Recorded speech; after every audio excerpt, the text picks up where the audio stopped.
Let me invite you to open up to Joshua chapter 23. Joshua 23, we'll be beginning there this morning. It's good to see each one here. As we come to the last month of the year, this will be our last sermon as we've been going through the book of Joshua. Our goal this year has been to learn lessons about leadership from this book. The book of Joshua is not a leadership manual. But it is a book that if you're writing a leadership manual, you would want to read it. You would want to include the images that we get, the example, the patterns that we see in the life of Joshua, just as you would want to include Moses and Nehemiah and other leaders of God's people throughout the history of God's Word.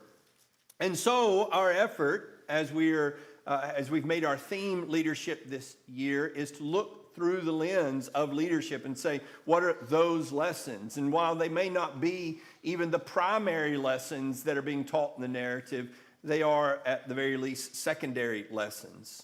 And so, as we come to the final chapters of this book, we also come to the final days of Joshua's life. And what we want to learn here is how to finish well. Joshua has been leading these people from the time of the death of Moses. He has led them throughout this conquering campaign. And now, as our brother Caleb mentioned in his song selection, he is calling the people to make commitments that will, he hopes, last long after his life is over. And so I want to think about that, looking at Joshua 23 and 24, the things that Joshua says that makes him a great leader in the last days of his life. To begin with, I want to point out that Joshua reminds the people of God, of all that God has done.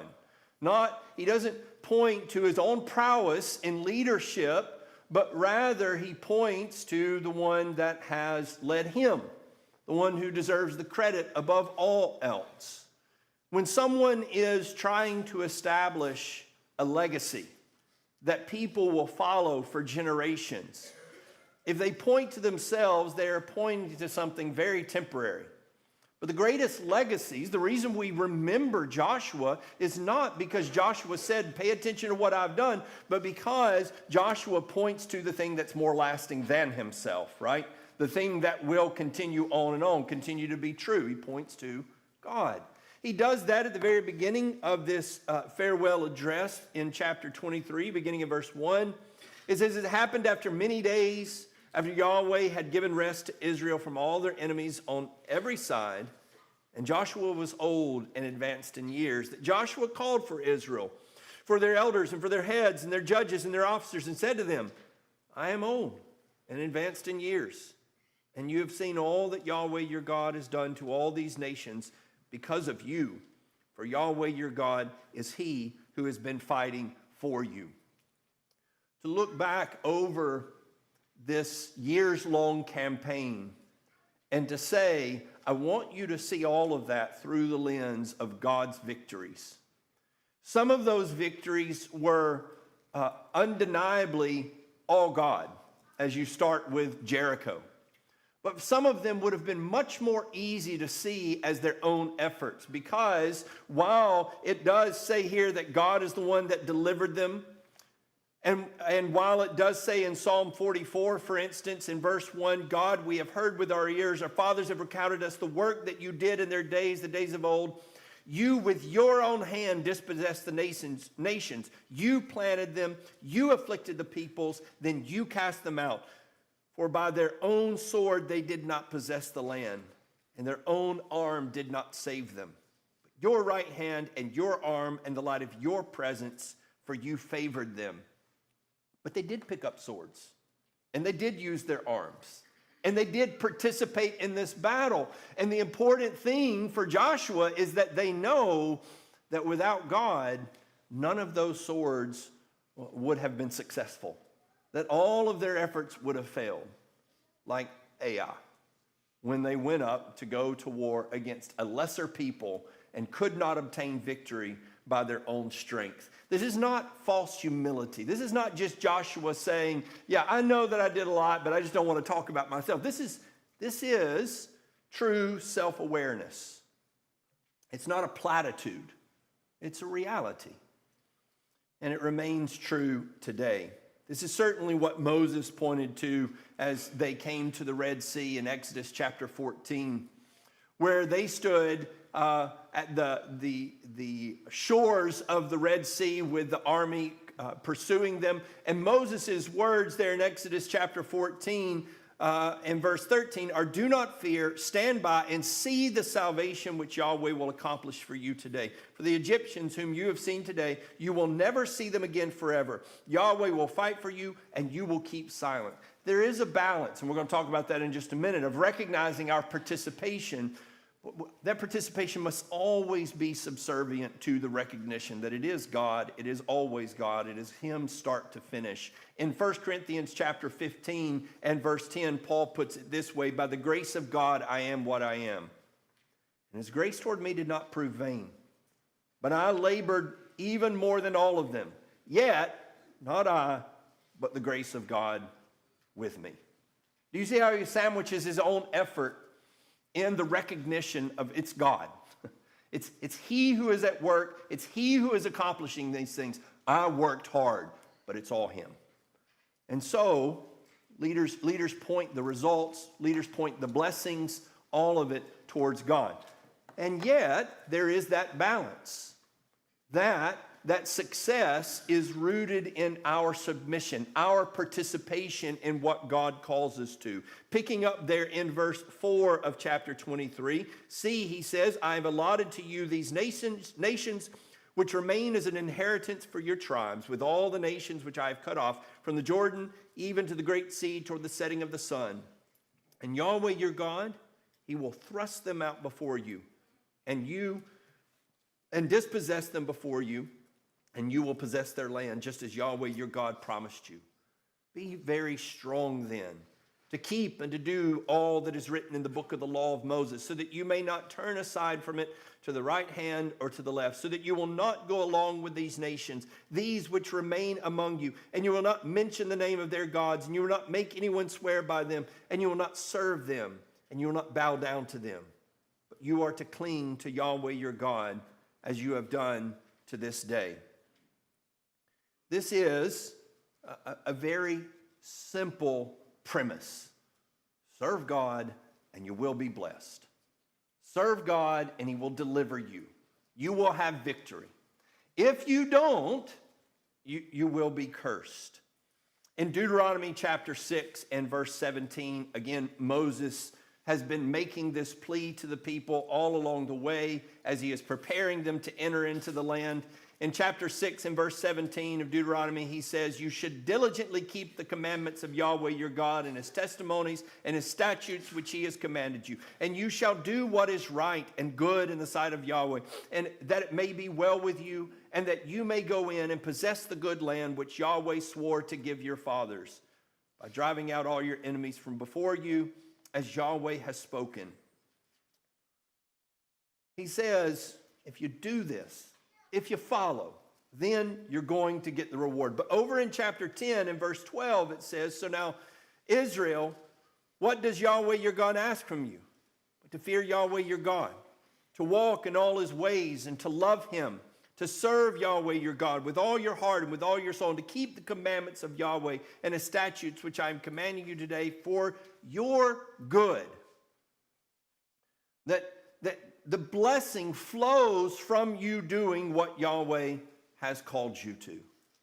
And so there's this unavoidable correlation between obedience, between participation, and the blessings that come from God. And like we already pointed to in 1 Corinthians chapter 10, that does not diminish at all the importance that it is God who brings the blessings. All of your efforts, all of your trying, your sword, your arm, that would amount to nothing if it weren't for God. And yet, it is required in order to get the result. Over in James chapter 1 and verse 22, James chapter 1 and verse 22, "Become doers of the word, he says, and not merely hearers who delude themselves. For anyone who is a hearer of the word and not a doer is like a man who looks at his natural face in a mirror. For once he's looked at himself and gone away, he immediately forgot what kind of person he was.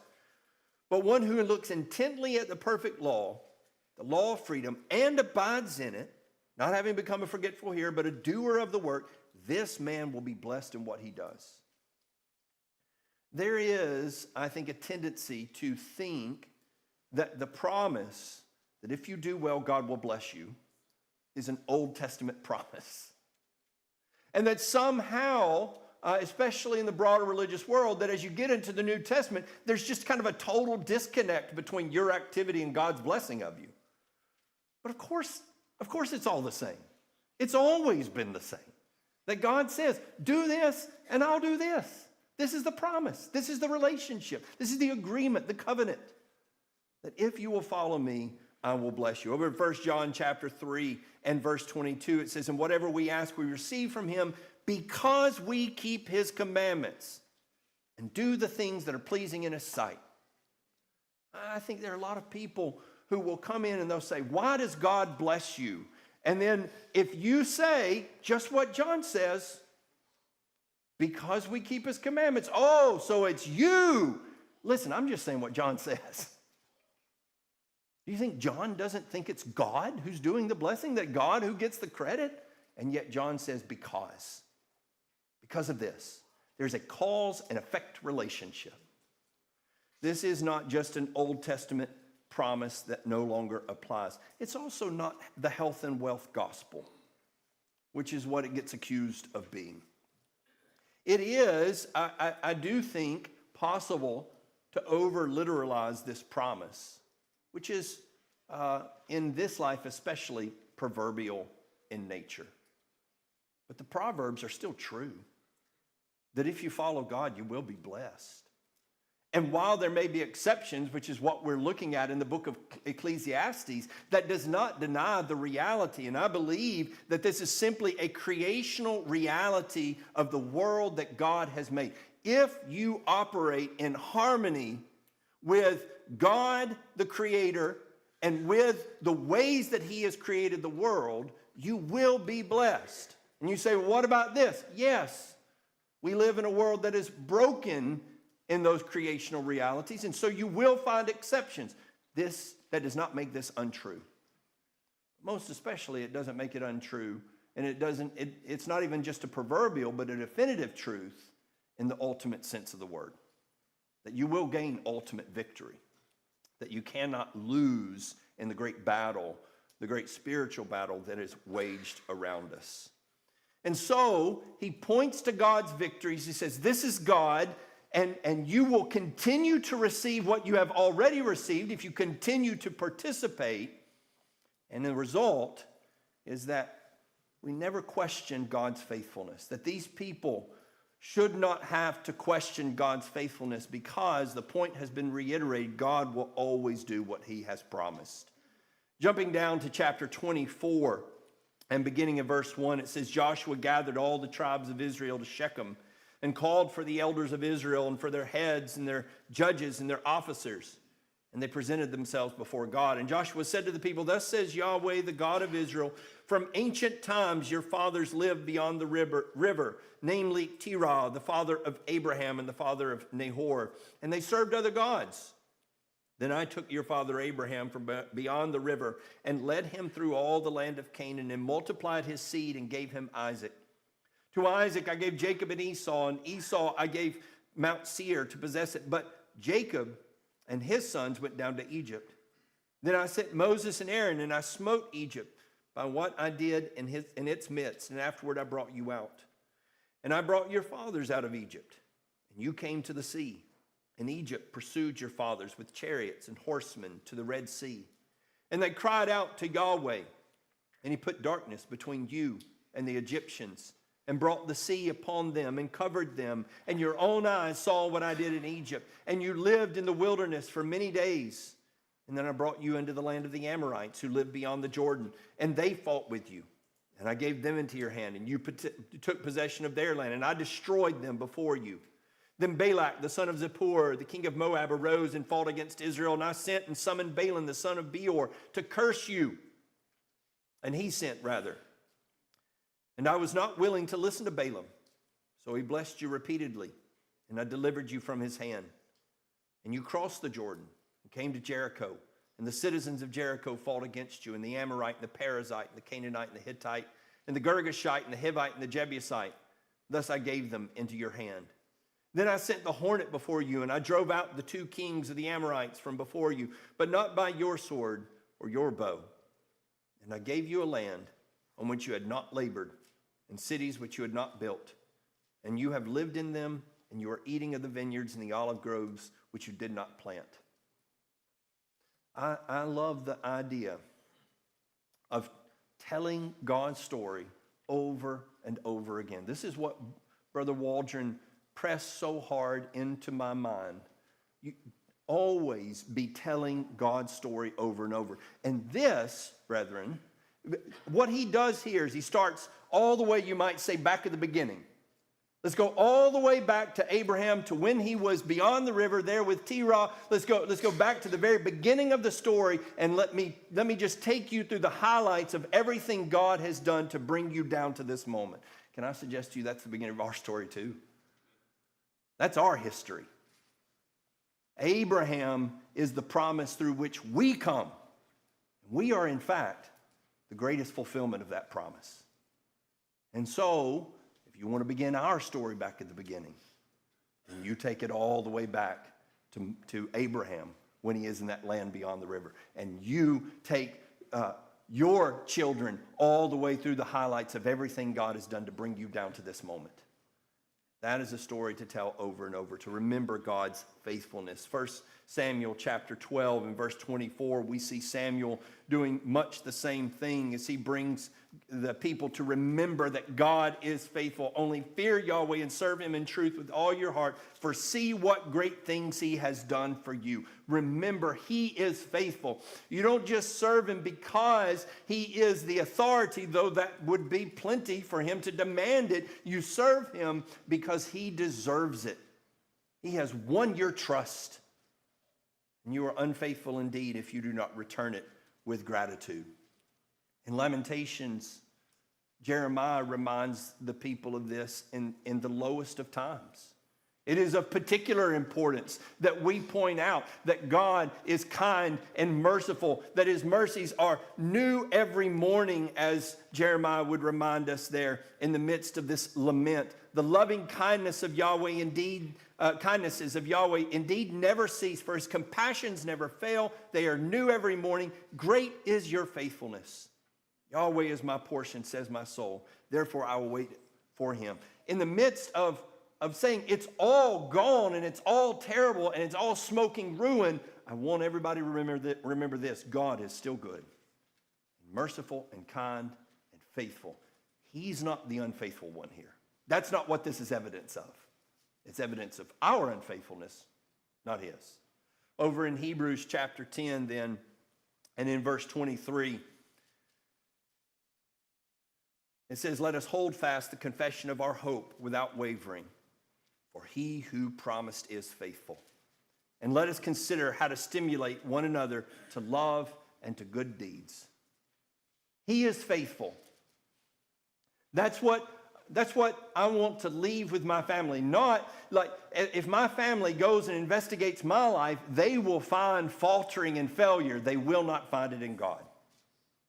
So you point to him. This is where you can lean, generation after generation. Well, in addition to pointing them to lean on and to rely on God, he then turns to warning them about the dangers. What would keep them from doing that? This, again, is an interesting idea because we heard in the debate a few weeks ago that it's not dependent on whether you hold to God, but on whether God holds on to you. And yet, these warnings seem to indicate the only thing that could separate you is you. That the only thing that would cause failure is your unwillingness to cling to God and to be faithful to him.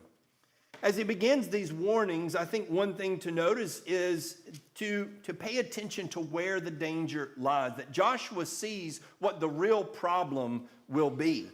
Coming back to chapter 23, and as we already read, but let's read again verses 6 through 8. Be very strong, he says, then to keep and do all that is written in the book of the law of Moses, so that you may not turn aside from it to the right hand or to the left, so that you will not go along with these nations, these which remain among you. And you will not mention the name of their gods.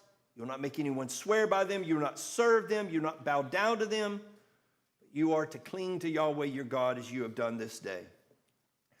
Notice he does not mention the danger of their military might. Watch out for military buildup. Now, that would be a danger. And he doesn't say, listen, what you're going to need to do is stay in good fighting shape. Make sure you're going through training routines and regimens, get your recruitment numbers up for the military. Now, I think they probably did train. I don't think that they just, paid no attention to military prowess. That's not the thing that's going to make you lose. It's not that they're going to be able to overcome you with force. It's that you're going to give your hearts over to them. Sometimes I think that we think in terms of external forces and what that might do to us. And we think about that in a number of different ways. Maybe we think in terms of oppression, our rights being taken away, and that does and can and will happen. But I don't think that ever is the cause of failure in God's people. In fact, if you look throughout history, times of oppression are where God's true faithful really shine. It really is an opportunity to step up and really fight spiritually for what is right. The difficulty is when people just surrender. And so we might think of it in those kinds of terms, but also I think even in terms of doctrine. I think it is good to understand doctrinal issues and arguments and false doctrines, and to be able to articulate those and be able to have good arguments in response to false doctrine. But at the end of the day, very often people who fall away from the Lord don't fall away because they were unable to articulate an argument against false doctrine, but because they love something more than God.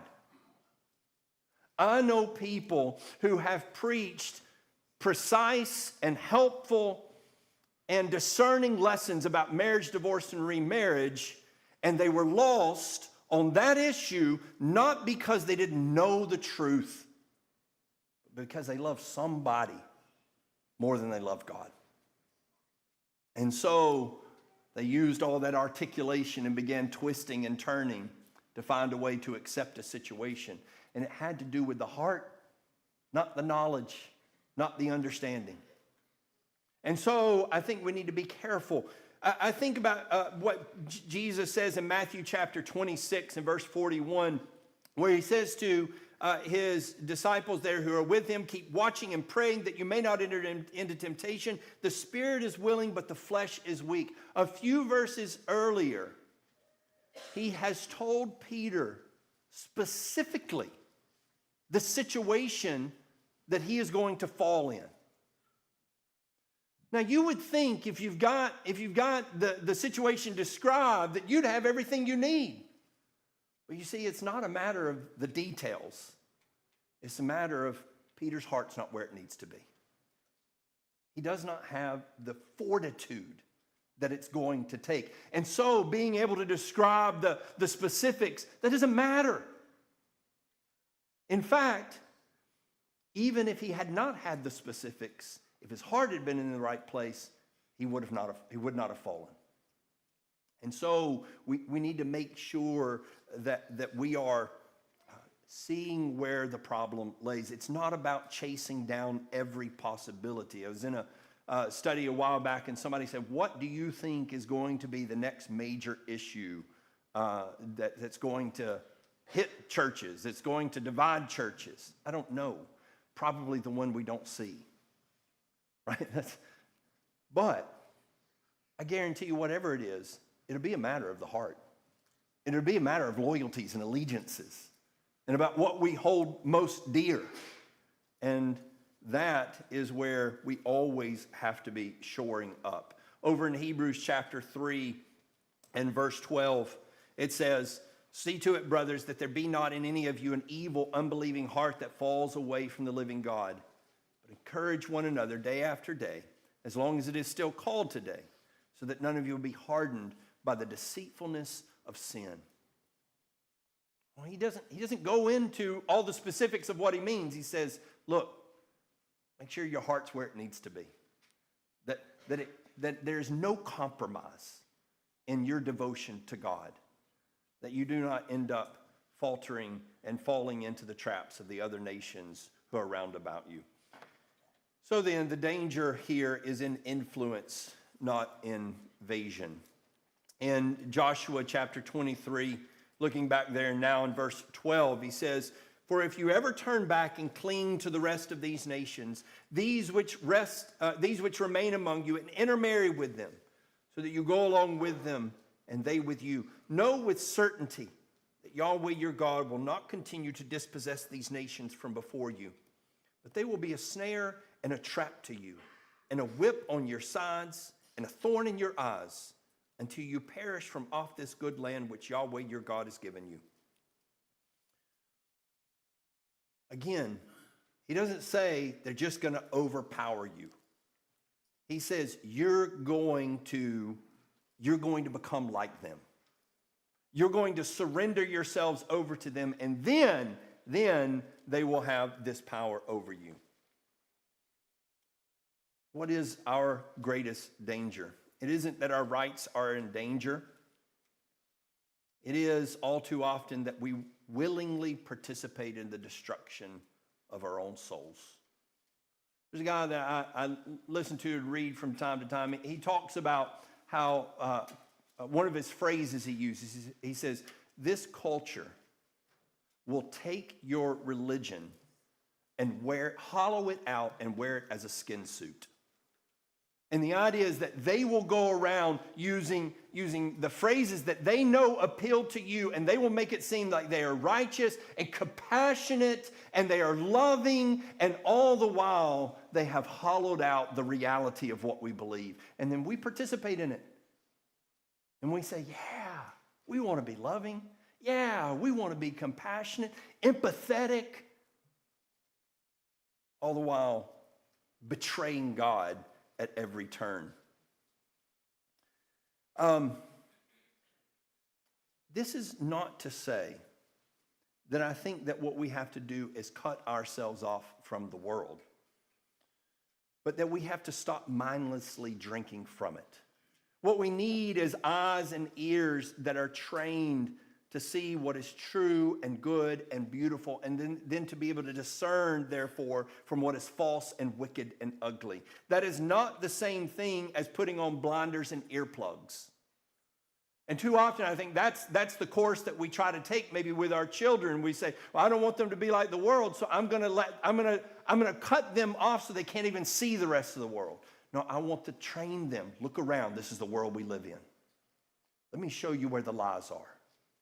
And let me cultivate in my children a heart that loves the truth, that loves God more than the world, and therefore is able to engage in the battlefield that we live amongst. Proverbs chapter 13 and verse 20. "He who walks with the wise will be wise, but the friend of fools will suffer harm." We need to know who our enemies are and who our allies are, and cultivate the relationships accordingly. Over in Hebrews chapter 10 and verse 26, he says, if we go on sinning willfully, Galatians chapter 6 and verse 9. Galatians 6 and verse 9, "Do not let us not lose heart in doing good, for in due time we will reap if we do not grow weary."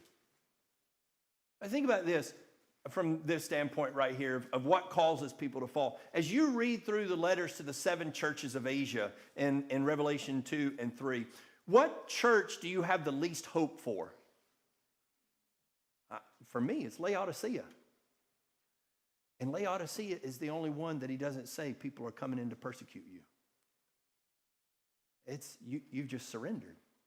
You've just become like them. You've traded with them. You've made yourself dependent upon them. You have become a part of the machine, as it were. And they are the ones that I think we find the least hope for turning around. They're the ones who are the farthest gone, if you will.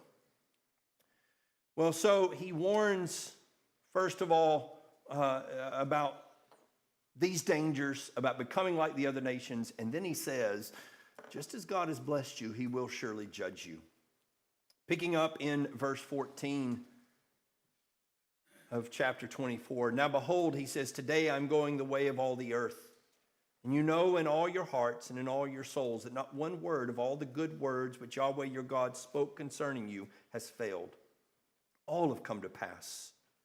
All have come to pass for you. Not one word of them has failed.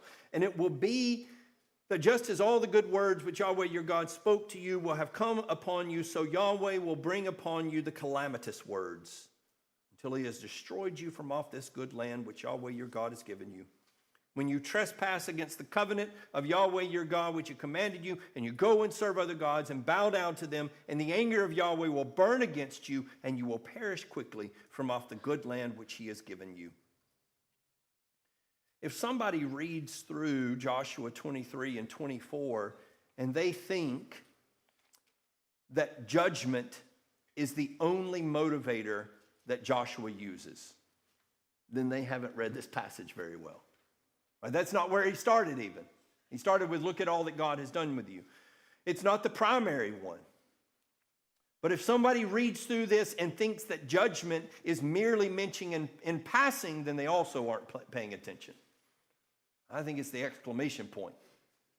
He says, look, here's what you need to be doing. Here's what God has done for you. Here's what you need to remember. And here's what you also need to remember. If you don't, you will lose it all. He will bring judgment upon you.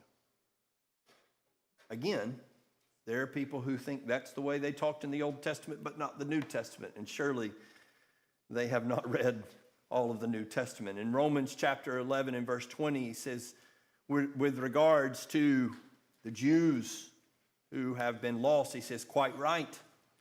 They were broken off for their unbelief. But you stand by your faith.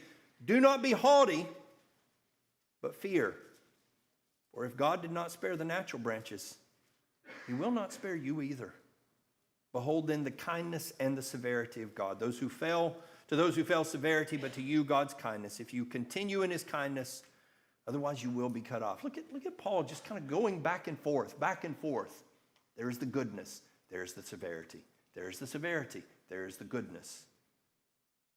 Don't forget either one as we seek to motivate ourselves, as we seek to warn ourselves and others. Or Hebrews chapter 10 and verse 26.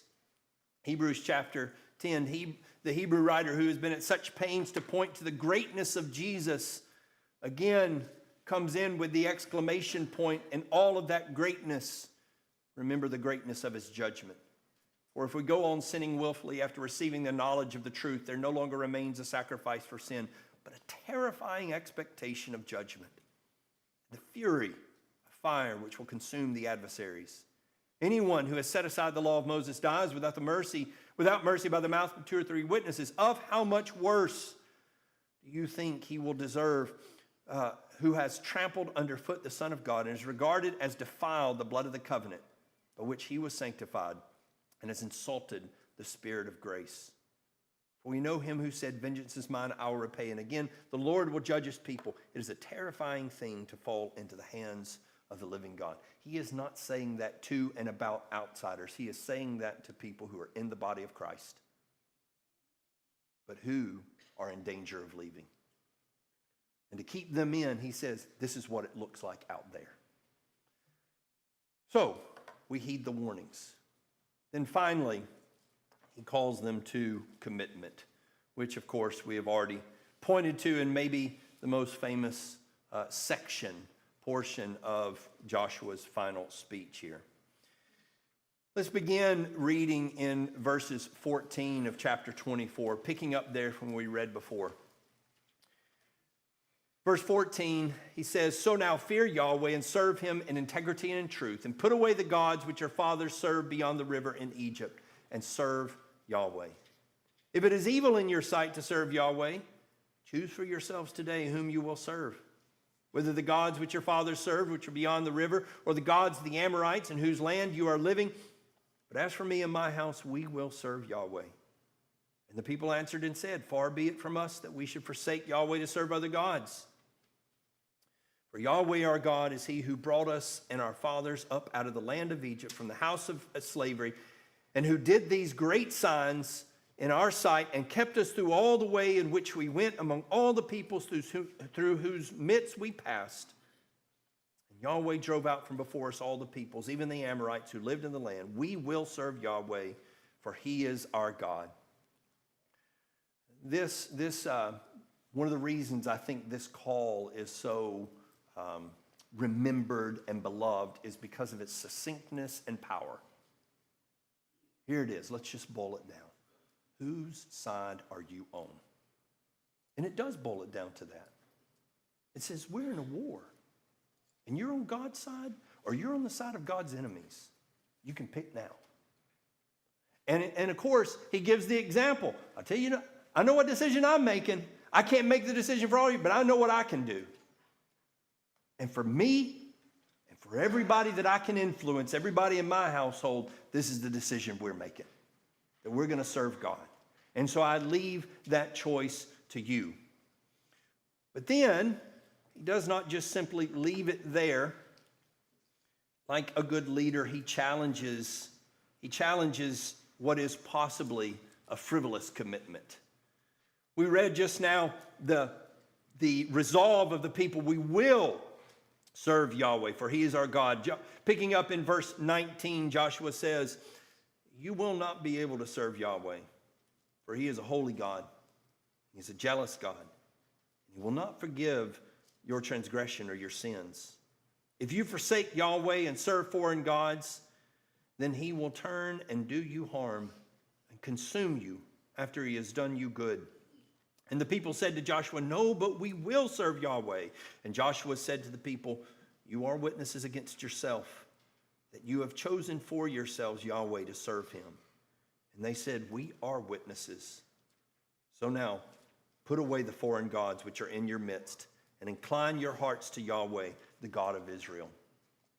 There's several things here. First of all, I just suggest, as has been often suggested before, that when somebody says, "I'm going to do the right thing," and somebody goes, "I don't know about that," that, I think, in a modern assessment would be, how could you? What are you discouraging somebody making a good decision? No, I'm discouraging someone lying to themselves.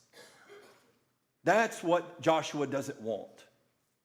I want people to really think about what it takes. And you see where he ends is a place of going, let's see, here's the first thing, smash all your gods. If you won't do that, then you're just lying to yourself and to me and to God, because you really haven't made a choice for him. You really are on the side of the other enemies. It's what Jesus did to the rich young ruler when he came and he says, I want to be a good man. I want eternal life. And he says, all right, let's see. Smash your gods. Get rid of all your stuff. Come follow me. And the first blink, the man says, no, those mean more than you do. He's not willing to make the commitment. You see, again, it's the same thing. What Jesus is doing there is the same thing Joshua is doing here. Here's a man who says the right thing, and our inclination is to accept that with no challenge, but Jesus' inclination was to say, do you mean it? Are you serious? Let me test you. Very often you can find out real quick that somebody's not serious. I think that's what we need to be doing with ourselves. I think it's what we need to be doing with our children. We hear them, our children make constant commitments. I can't tell you how many times a day after an infraction and some punishment, I hear, I won't do that anymore. One of the things I say is, you probably will. But I wish you'd take a moment. I wish you'd take a moment to really think right now so that maybe you won't do it as easily. Maybe you'll do it less. Because we too easily, in a moment of emotional fervor, cry out that we will do something. We live in a flippant culture where commitment means little. This kind of a challenge, I think, is as needed as ever. Well, then he establishes the covenant. Having drawn them to make a more solid commitment, he concludes by bringing them to solidify that commitment through covenant. Picking up in verse 25, it says, "So Joshua cut a covenant with the people that day and made for them a statute and a judgment in Shechem. And Joshua wrote these words in the book of the law of God. And he took a large stone and set it up there under the oak tree that was by the sanctuary of Yahweh. And Joshua said to the people, 'Behold, this stone shall be for a witness against us. For it has heard all the words of Yahweh which he spoke to us. Thus it shall be a witness against you, lest you deny your God.' Then Joshua dismissed the people, each to his inheritance." These are not individualistic commitments. This is a commitment of the community. This is a commitment that is rooted in identity. Too often, we view covenants with God as merely a private affair. But it is a relationship that is both public and communal. And commitments need to be made publicly. They need to be made in unison with one another. I realize that this is a particularly dramatic covenant proclamation, but I think we can and we should cultivate ways of joining in and living in covenant together. That we should find ways of saying things in agreement, that leaders should proclaim things and say, here is what we believe and here is what we stand for, and demand of the audience, even if it is not verbal, but that you being here and being a part of this means you're on board, that we're on the same page. I do think our elders do that, and I praise them in the fact that when people come into this community, this family, they say, here's what we believe. Do you believe that too? Because this is what we're asking you to commit to be a part of. So that it's not just some generic, yes, I'm going to serve God. No. This is what we're asking you to sign on for. And there are some people that might say, I don't want to sign on for that. Okay. Good that we got it on the table now. Instead of waiting for that to be an infiltration that begins to divide and corrupt that covenant relationship that we've all entered into.